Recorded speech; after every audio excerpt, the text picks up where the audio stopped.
There are many stock markets in the world where people buy and sell stocks. In Microsoft, IBM, Toyota, Honda, all these different companies are trading.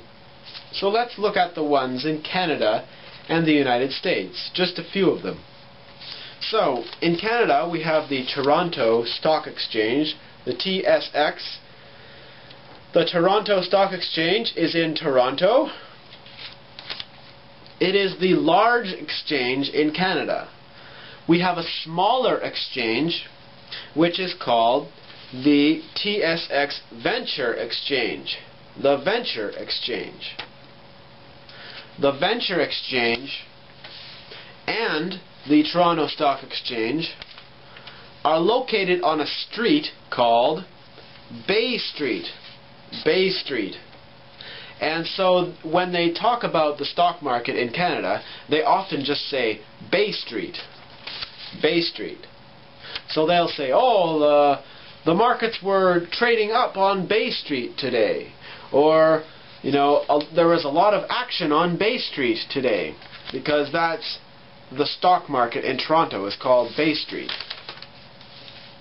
Now in the United States, they're always talking about Wall Street. Wall Street. Wall Street is for New York. Like the New York Stock Exchange. The New York Stock Exchange, which is NYSE. So they'll say, oh, it was a positive day on Wall Street today, which means stocks went up. A positive day on Wall Street.